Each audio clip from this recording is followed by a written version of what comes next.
La TVT au cœur de l'information.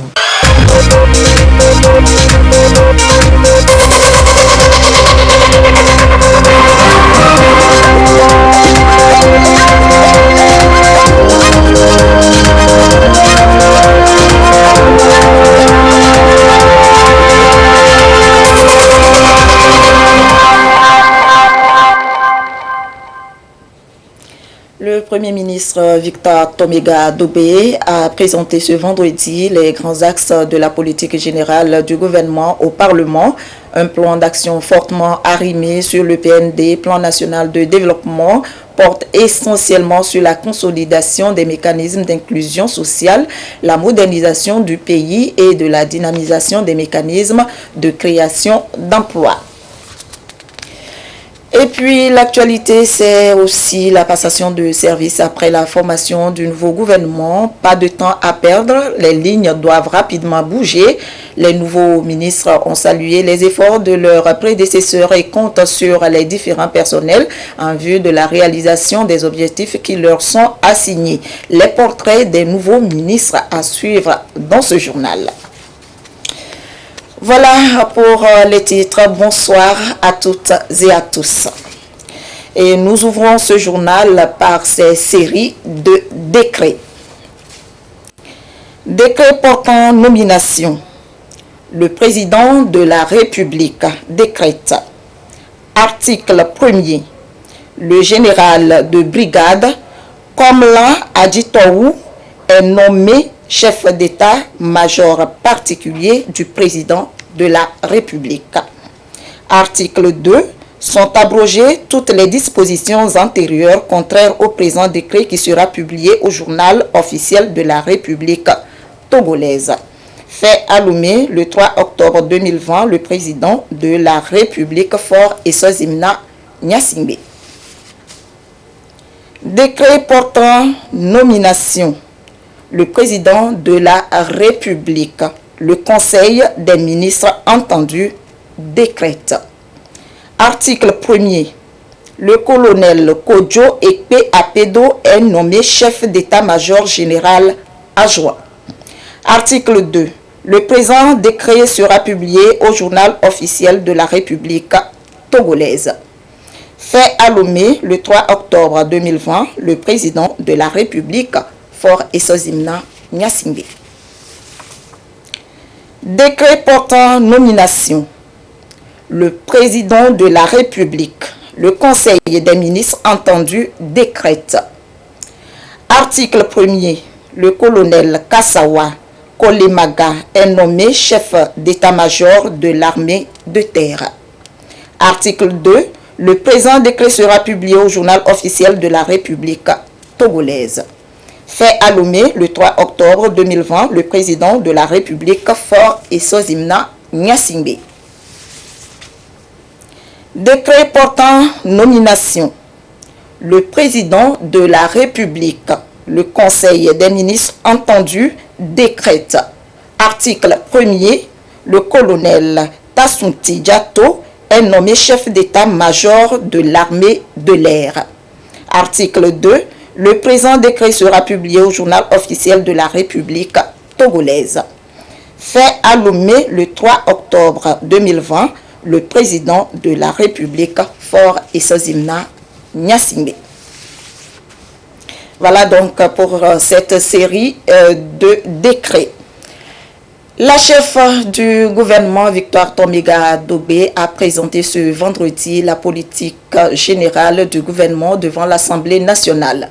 La séance plénière dirigée par la présidente de l'Assemblée nationale, Yawa Djigbodi Tchegan, a été l'occasion pour le Premier ministre de dérouler, conformément à l'article 78 de la Constitution, les grandes orientations du programme gouvernemental et les principales réformes et mesures à mettre en œuvre dans les 5 prochaines années pour répondre aux attentes des populations. La déclaration du gouvernement a porté sur 3 grands axes, dont le renforcement de l'inclusion et l'harmonie sociale pour consolider la paix. Edem Soussoutlo.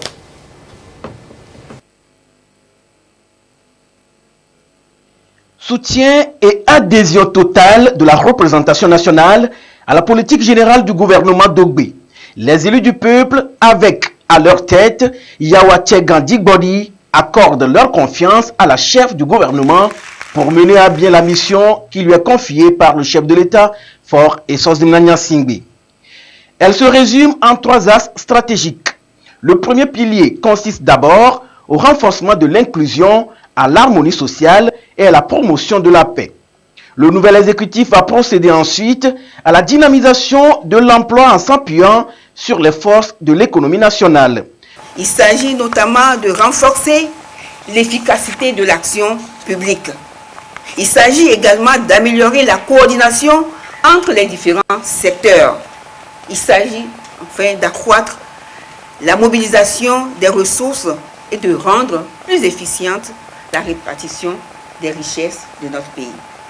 La vision du chef de l'État, c'est un Togo où tous les citoyens bénéficient des mêmes chances et des mêmes opportunités pour réaliser leur potentiel et prendre en main leur destin.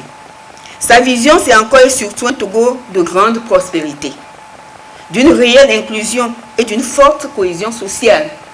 Un pays où l'on produit plus de richesses et où règne une forte solidarité envers les moins favorisés.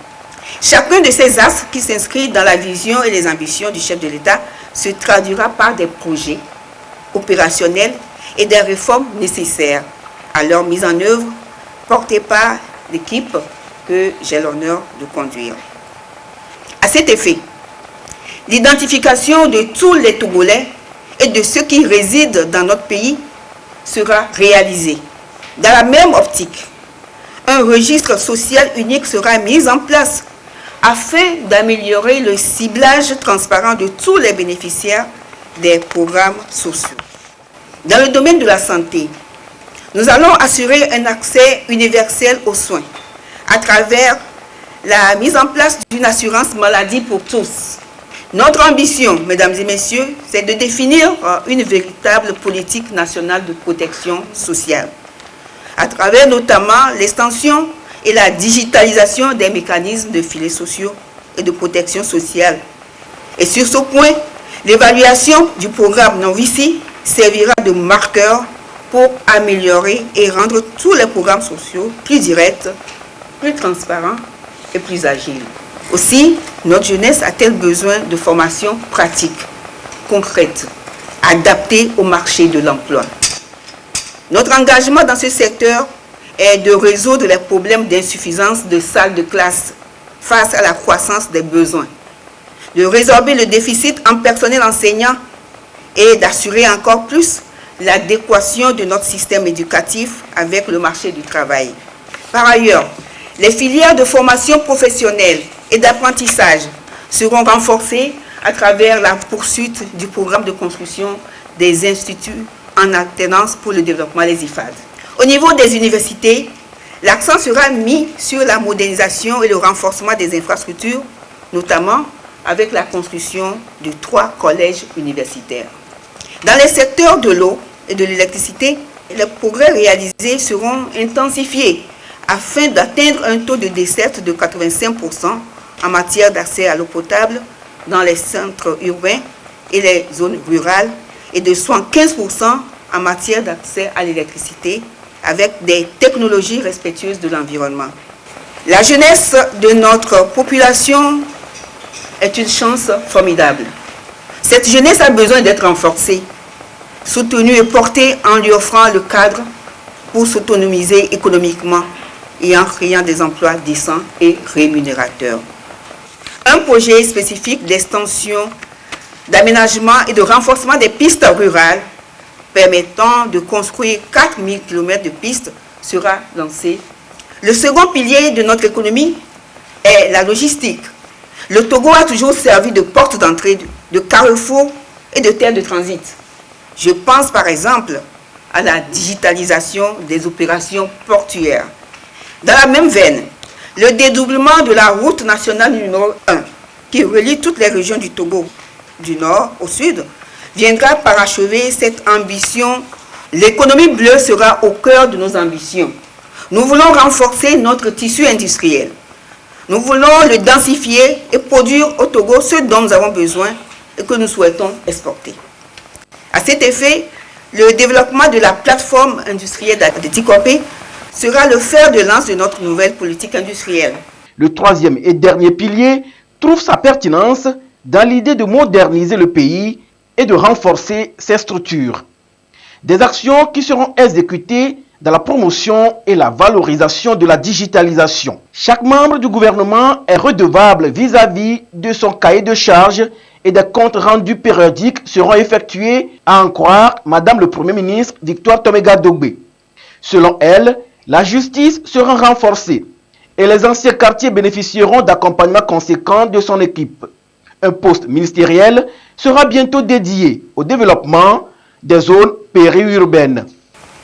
Nous ne réussirons à faire de notre pays une économie forte et résiliente que si nous parvenons à moderniser celle-ci et à en renforcer les structures.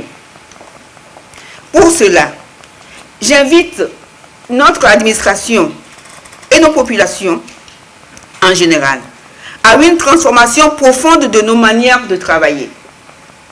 Nous devons être au service les uns des autres, être dans une posture d'ouverture, d'apport de solutions vis-à-vis notamment des populations que nous servons. Madame Victoire Toméga Dogbé, avant de déballer la politique d'action du gouvernement, a passé en revue les résultats tangibles enregistrés durant le mandat de son prédécesseur. Grâce au climat de paix et de sécurité, notre pays a réalisé des progrès remarquables ces dernières années.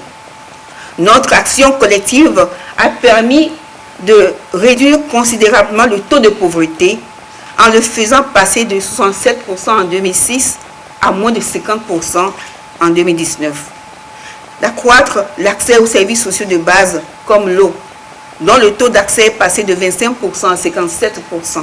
L'électricité, 485 543 ménages ont désormais accès contre moins de 150 000 il y a quelques années. Par ailleurs, nous pouvons nous féliciter d'un taux brut de scolarisation de plus de 95%. L'on ne saurait passer sous silence le fait que, dans le même temps, notre pays est devenu plus inclusif, avec plus d'1 million de nos compatriotes qui bénéficient des programmes d'inclusion financière et la création de plus de 200 000 emplois directs, indirects. C'est à l'unanimité que la représentation nationale a accordé une large confiance au programme d'action présenté par la chef du gouvernement. De ma petite expérience, à qualité et compétence égales, les femmes sont généralement plus productives. Je note dans la démarche du chef de l'État une recherche permanente de mettre en valeur la femme togolaise qui, de façon séculaire, a toujours occupé une place prépondérante dans notre société. En réalité, ce n'est que justice. Et je lui suis reconnaissant pour cette distinction continue. De notre groupe parlementaire, la lutte contre le chômage, le combat contre la corruption, la réduction des inégalités sociales et la reddition des comptes restent des priorités pour lesquelles nous structurons à la loupe l'action gouvernementale. L'ambition de faire du Togo un pays émergent à l'horizon 2030 est une ambition que tous les Togolais partagent. Les changements structurels que le gouvernement opère doivent être nécessairement accompagnés d'initiatives majeures pour favoriser un changement de mentalité et de comportement. Nous devons tous ensemble poursuivre nos efforts pour faire du Togo un pays fort et prospère lors de l'humanité. Nous notons avec entière satisfaction qu'avec 11 femmes sur 30 ministres de Kalondi, plus de 33% des membres de votre gouvernement sont des femmes, confortant ainsi le choix politique et les promesses faites par le président de la République d'avoir plus de femmes dans la gouvernance publique. Le Parlement, pour sa part, et le grand parti UNIR avaient déjà été engagés sur cette voie. Nous nous félicitons également de noter la place importante accordée à la jeunesse dans votre équipe gouvernementale. Cela marque la volonté du chef de l'État, mais aussi votre engagement à rechercher le dynamisme, l'innovation et impulser une vision nouvelle. C'est tout à votre honneur, Excellence Madame le Premier ministre. Le travail de reconstruction que nous engageons avec vous ne part pas de zéro. Dans le contexte particulier marqué par la pandémie de la Covid-19, Il nous faut renforcer le capital humain en général, que ce soit dans le domaine de la santé, dans le domaine de l'éducation et dans le domaine de la protection sociale. Encore, la présidente de l'Assemblée nationale, Yawa Digbori Tchegan, la présence de Madame la chef du gouvernement, Victoire Toméga Dogbé, devant les élus du peuple, est la suite logique de l'élection présidentielle du 22 février dernier qui a vu une très grande majorité des Togolais renouveler leur confiance totale et entière au président de la République, Faure Eswatini Gnassingbé, à travers un scrutin qui confirme à plus d'un titre l'ancrage du Togo dans la démocratie. La présidente de l'Assemblée nationale a ensuite précisé que ceci est la preuve éloquente que les braves citoyens, dans leur grande majorité, adhèrent à sa vision d'accélération d'une croissance équilibrée et partagée. Pour la présidente de l'Assemblée nationale, Yawa Tchegan Digbori, la réalisation de cette politique va à coup sûr contribuer aux efforts de développement du pays et améliorer l'économie nationale. Elle félicite la chef du gouvernement dont la nomination promeut le leadership du chef de l'État. Nous l'annoncions il y a quelques mois que le jour s'est levé sur notre pays, le Togo. Mais plus encore, nous déclarons ce jour, en cette occasion solennelle, que le jour s'est levé pour la femme togolaise. Alors, comment ne pas prendre le temps de rendre un hommage mérité à son Excellence, M. Faure Eswatini Gnassingbé, président de la République, en laissant de côté les tentatives de diversion de toutes sortes.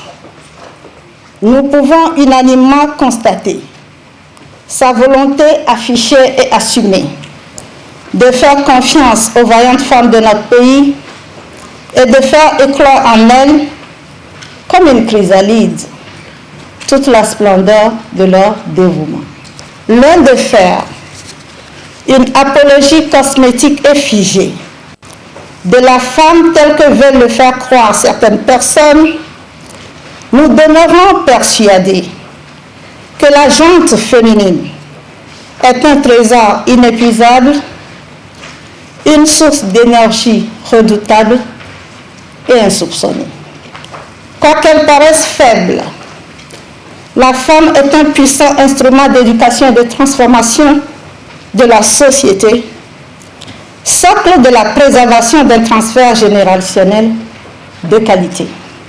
Au risque de faire de mon discours un poème à la bravoure, mieux au génie de la femme en général et des femmes togolaises en particulier, je considère leur ascension aux hautes instances comme la matérialisation de la nécessaire complémentarité des genres et des différentes couches sociales en vue de consolider les bases d'un développement harmonieux de notre nation.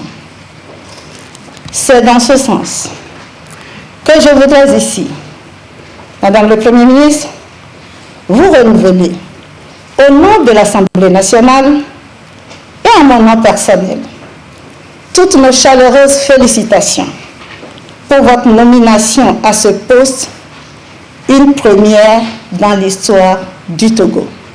Cette lourde mission, mais ô combien stimulante, doit pouvoir s'exercer dans un esprit de cohésion et de collégialité avec l'ensemble des membres de votre équipe gouvernementale que je félicite pour la confiance placée en chacun d'eux.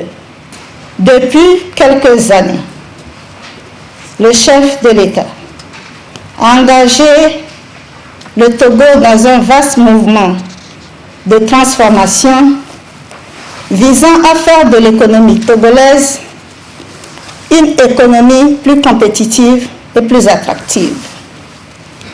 Cette volonté de réformer, accoudée à une méthode téléologique, n'a laissé aucun angle mort dans notre économie. Plusieurs verrous ont été sautés. Relativement au climat des affaires, à la gestion saine des dépenses publiques, à l'amélioration du pouvoir d'achat Bref, à la recherche du mieux-être de nos concitoyens. Excellence, Madame le Premier ministre. Il reste qu'au sortir de cette élection, notre pays, à l'instar des autres nations, est fatalement confronté à une crise sanitaire sans précédent, ni commune mesure. En effet, la crise sanitaire due à la COVID-19 est venue frapper un Togo en pleine croissance, mobilisé pour atteindre les nobles objectifs du PND 2018-2022. Cette crise a aussi la particularité d'avoir perturbé nos perspectives, mais loin de constituer un frein à l'atteinte de nos buts, la crise nous offre également l'occasion propice de mener des réflexions prospectives.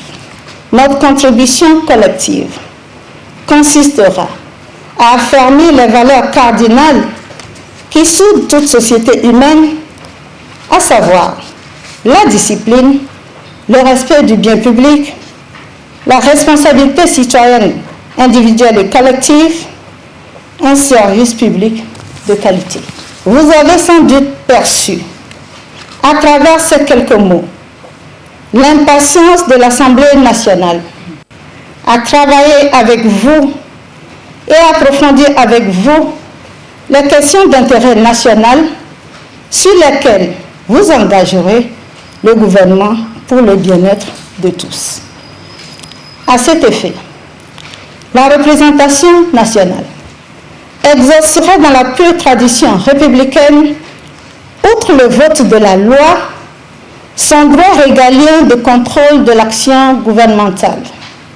Le gouvernement prend donc l'engagement de travailler toujours avec plus d'efficacité, plus de méthode et plus de sérénité dans la rigueur pour la recherche permanente de solutions aux préoccupations des Togolais. Et pour y arriver, la chef de l'exécutif appelle à un pacte national pour réussir la mission dans une gouvernance concertée. Nous le disions un peu plus haut, le nouveau gouvernement a présenté ce vendredi son programme d'action devant l'Assemblée nationale. La chef du gouvernement a pour la circonstance fait d'importantes déclarations pour les 5 prochaines années. Ces grands axes se résument notamment au renforcement de l'inclusion et l'harmonie sociale au Togo, la dynamisation et la création d'emplois en s'appuyant sur les forces économiques du pays ainsi que la modernisation du Togo et le renforcement de ces structures. Et ce soir, nous allons mettre en spotlight, c'est-à-dire en lumière, ce plan d'action du gouvernement sous tous ces axes dans ce dossier que nous propose Lucassi. Grand oral à l'Assemblée nationale. Victoire Toméga Dogbé reçoit l'aval des élus du peuple pour la réalisation de son programme d'action gouvernementale. Une déclaration de politique générale orientée vers 3 axes principaux. Renforcer l'inclusion et l'harmonie sociale pour consolider la paix, dynamiser la création d'emplois en s'appuyant sur les forces de l'économie nationale et moderniser le Togo et renforcer ses structures. Jeunes, femmes et monde rural, principaux acteurs de développement, sont au centre de ces actions gouvernementales. Dans un contexte de crise sanitaire, la nouvelle locataire de la primature appelle au travail pour minimiser les impacts socio-économiques de la pandémie. Les orientations, les principales réformes et les mesures urgentes qu'elle veut mettre en œuvre pour le bien-être des populations sont ici décortiquées. Les différentes actions à mener sont déclinées en missions pour chaque département ministériel. Cette feuille de route découle d'une série d'exercices qui ont été faits. Ce n'est pas fait au hasard. Nous avons démarré notre PND. Nous sommes à mi-parcours et nous avons vu toute l'adhésion accordée à ce plan. Et nous avons vu également que ce plan commençait par produire des résultats. La croissance de notre pays s'est stabilisée et nous espérions même aller aux 7% qui avait été fixé comme objectif. Nous avons pris en compte un élément important, la gestion de la crise sanitaire, le coronavirus. On a vu que cette crise a affecté le monde entier, notre sous-région et notre pays. Il y a une dizaine d'ambitions, il y a une quarantaine de projets, il y a des réformes qui doivent être mises en œuvre pour pouvoir aider à la mise en place des réformes. Le système sanitaire, il y a besoin de le renforcer. Mais l'autre besoin, c'est de faire en sorte que tous les Togolais puissent se faire soigner quand ils sont dans le besoin. Et c'est pour cela que dans la nouvelle structure gouvernementale, on a renforcé le ministère de la Santé. Nous avons le ministre en charge de la santé, de l'hygiène publique et de l'accès universel aux soins. Mais nous avons un ministre délégué pour l'accès universel aux soins, pour faire en sorte qu'il y ait plus d'attention accordée à l'accès universel aux soins. L'assurance maladie pour tous. Et nous avons également trouvé, et c'était une des promesses du chef de l'État, d'accorder une importance toute particulière aux femmes enceintes. Un soin particulier sera accordé à la santé, à l'amélioration de la qualité de la santé et au rapprochement des soins de santé des populations. Mais pour y arriver, il y a un élément important, c'est l'identification. On ne peut aider les gens quand on les connaît, on sait où ils sont. Donc, cette identification, elle s'impose à nous tous. On va la faire et nous sommes déjà dans le processus. Le désenclavement, c'est très important pour le chef de l'État, c'est très important pour le gouvernement, le nouveau gouvernement. C'est d'ailleurs pour cela qu'un département a été dédié au désenclavement et aux pistes rurales. Il y a déjà un programme qui existe, qui est un programme d'appui aux pistes rurales, qui a été déjà lancé en 2019. Nous allons juste faire en sorte que ça soit accéléré. La santé, l'éducation, l'eau, l'hydraulique, l'économie bleue, l'agriculture, l'industrie, la promotion de la transformation et la consommation locale, les infrastructures, l'emploi des jeunes, la culture, les sports, aucun secteur n'est ignoré. Il est annoncé la construction et la réhabilitation de 4000 km de pistes rurales pour désenclaver les localités. Tout sera mis en œuvre pour le renforcement du climat de paix et de sécurité. Les services socio-économiques de base vont être davantage promus. Victoire Tomega Dogbe et son gouvernement veulent miser sur l'agriculture pour relancer l'économie nationale. Ils vont s'atteler à résoudre les problèmes liés aux salles de classe, de déficit d'enseignants et de l'adéquation formation-emploi. Un accent particulier sera mis sur les filières de formation professionnelle. Les IFAD vont être renforcés et 3 collèges universitaires créés. Finalité, promouvoir le capital humain. Notre touche particulière, c'est faire accélérer les choses. Un projet dont la mise en œuvre demande peut-être 3-6 mois, il ne faut pas le démarrer en 2-3 ans. Là, nous allons tout faire pour que les choses se fassent selon les normes prescrites et ne pas perdre du temps, de l'énergie et de l'argent. La question de la bonne gouvernance nous concerne tous. Elle nous concerne tous et le gouvernement actuel est en train de donner le ton. Pourquoi nous y donner le ton? Déjà, qu'on sache ce qu'on a à faire, comment le faire, rendre compte aussi bien à la personne qui vous a confié la tâche, mais aussi pour les personnes pour lesquelles vous faites le travail. Je pense que la digitalisation des process va contribuer à la réduction de ce genre de fléau dans notre pays. Nous avons vu à quel point, en quelques mois, en quelques semaines, le programme Movici a touché plus de 500 000 personnes.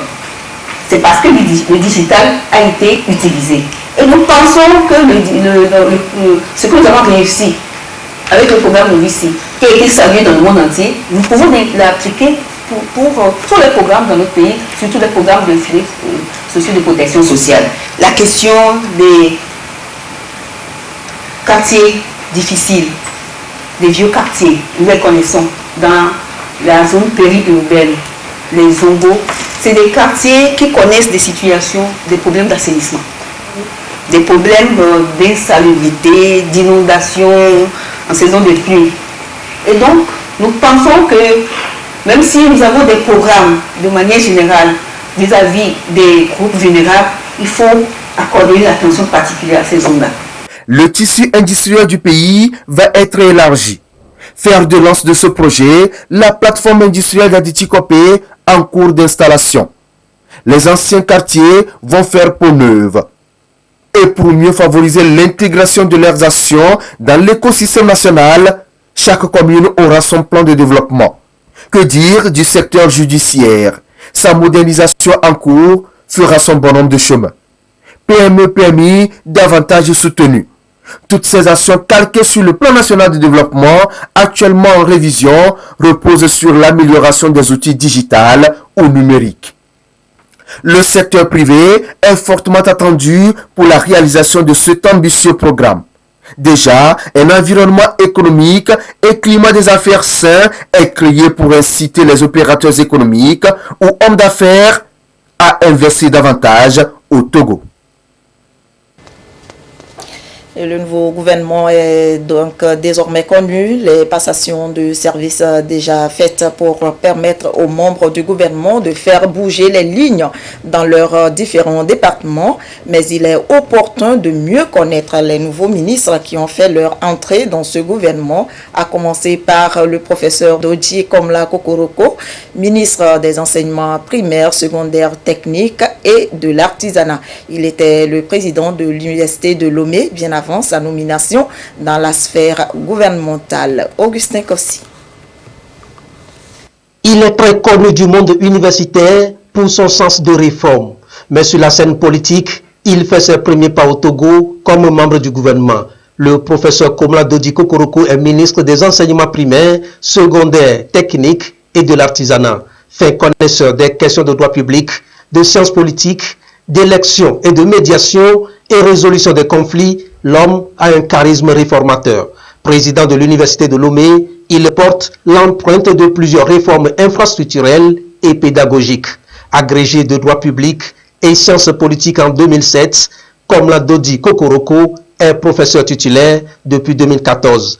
Enseignant-chercheur, il est professeur à la faculté de droit de l'université de Lomé, professeur associé à l'université catholique de l'Afrique occidentale et professeur invité à l'université de Montesquieu, Bordeaux. L'homme est immense et dense. Mission CEDEAO de la médiation et de bons offices au Mali en 2020. Co-directeur de la mission d'analyse locale des conflits assortis de plans d'action dans 37 préfectures du Togo, appuyé par le PNUD, et directeur du programme de la mise en place des comités locaux de paix dans les préfectures du Togo. Il s'investit aussi dans le renforcement des capacités des acteurs sociopolitiques en prévention des conflits, médiation, négociation, communication non violente et leadership transformationnel. Expert électoral, consultant national et international, le professeur Komla Dodji Kokoroko maîtrisait bien les questions de l'éducation, de la formation et de l'enseignement.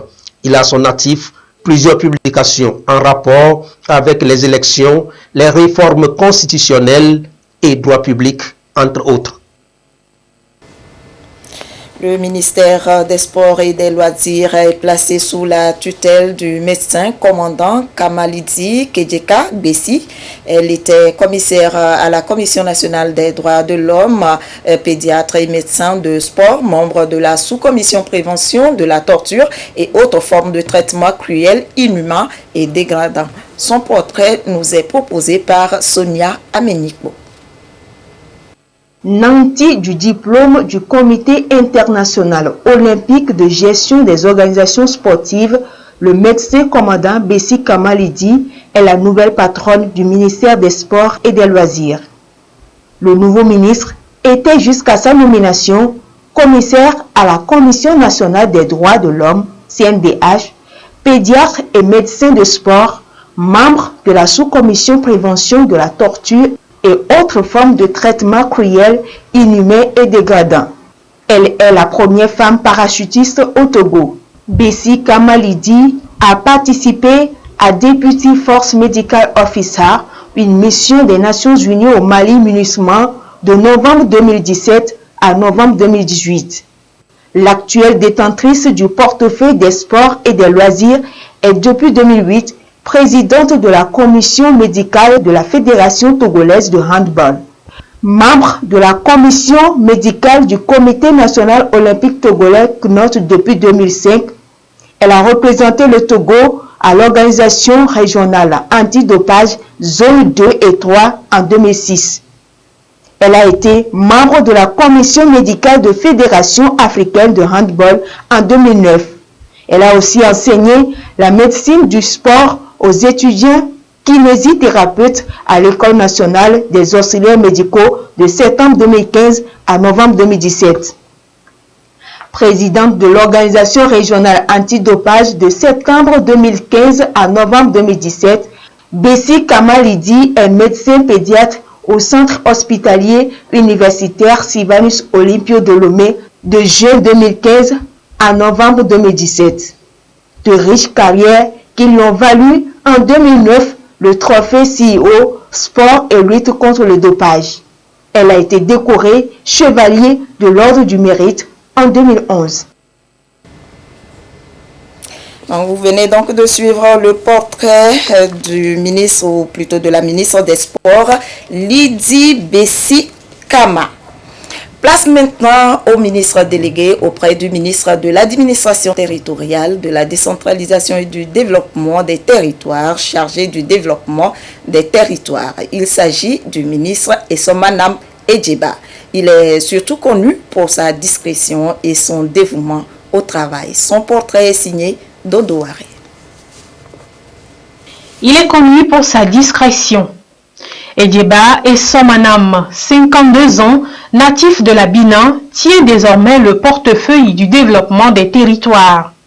Amoureux du droit, il entre à la faculté de droit de l'Université du Bénin avec un baccalauréat série A4. Edjeba Essomanam obtient une maîtrise en droit, carrière administrative en 1992. De 1992 à 1994, il entre à l'École nationale d'administration ENA et en ressort avec un diplôme d'administration générale cycle 3. Un an plus tard, la présidence de la République lui ouvre ses portes. Il commence sa carrière professionnelle au poste d'attaché de cabinet. Il est promu par la suite au poste de chef de cabinet et directeur adjoint de cabinet du président de la République. Edjeba Essomanam est également titulaire du diplôme d'études supérieures spécialisées DES en développement, diplôme qu'il a obtenu en 2003 à l'Institut universitaire d'études de développement de Genève en Suisse. Des formations cycle court en décentralisation, déconcentration et en gestion des territoires à l'Institut international d'administration font de lui un spécialiste du développement du territoire. Le ministre Eke Odin fait aussi partie des nouveaux entrants. Il est ministre délégué auprès du ministre de la Santé, de l'Hygiène publique et de l'accès universel des soins, chargé donc de l'accès universel aux soins. En savoir un peu plus sur lui avec Chris Agbedinou et Yata Aratem. Nanti d'un diplôme en ingénierie électrique à l'Institut de construction mécanique de Mogilev dans l'ex-URSS en 1992, le ministre Ekekoko Odin est un fin connaisseur du secteur des métiers artisanaux et de la formation professionnelle pour avoir occupé plusieurs postes dans ce domaine. Entre autres, il fut président du conseil permanent des chambres régionales de métiers de janvier 2004 à janvier 2005, membre du conseil supérieur de l'artisanat, représentant des artisans togolais au CODEPA, de février 2009 à juin 2012. Fondateur du complexe technique Excellence d'Atakwame depuis 1997, le ministre délégué chargé de l'enseignement technique et de l'artisanat est depuis 2013 député à l'Assemblée nationale. Il est marié et père de famille. Voilà donc pour les quelques portraits des nouveaux membres du gouvernement. Et nous allons nous intéresser à présent à l'agriculture organique régénérative au Togo, une solution pour des sols plus fertiles et une production durable. Cette question a fait l'objet d'une rencontre à Palimé. Plusieurs techniques ont été enseignées aux producteurs pour rendre les sols beaucoup plus fertiles. Une activité à mettre à l'actif de Inades Formation et partenaires. Sylvain Abdou. Vers une agriculture organique régénérative pour une meilleure préservation des ressources naturelles et la biodiversité. Cette nouvelle pratique est ici partagée avec les acteurs agricoles, une forme d'agriculture destinée à améliorer les pratiques culturelles pour désormais produire, mais de façon durable.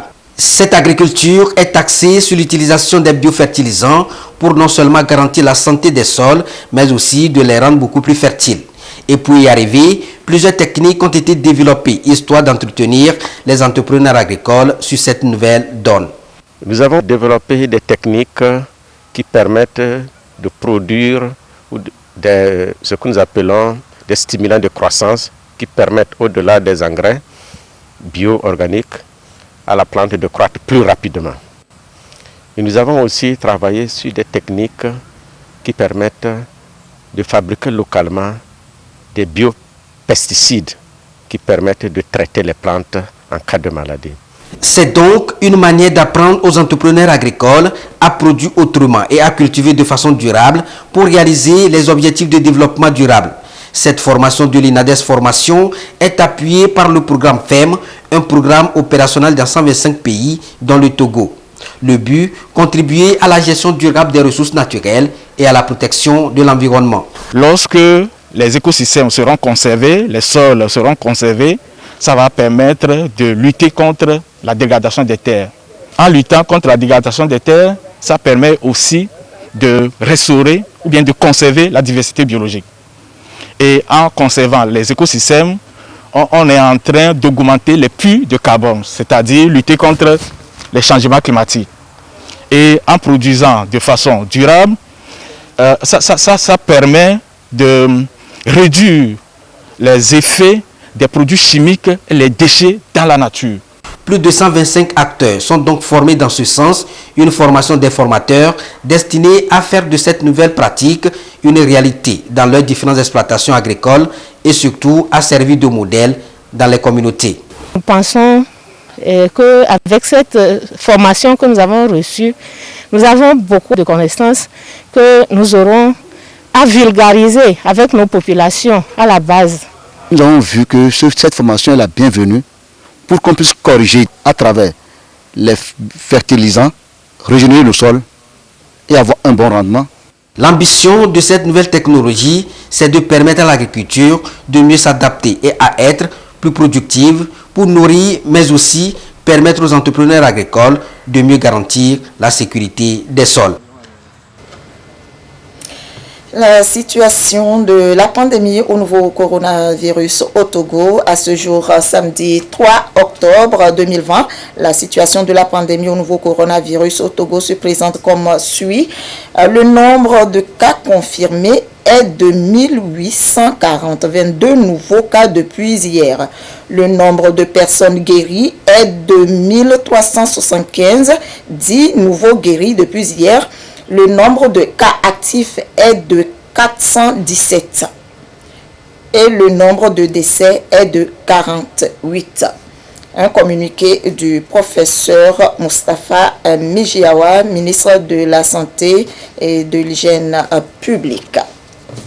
Il faut donc continuer par respecter les mesures barrières. Fin de ce journal. Merci de nous avoir suivis. Le journal de 22h30 sera assuré par Ekoué Salah. Je vous souhaite une très belle soirée. Bon week-end et à très prochainement.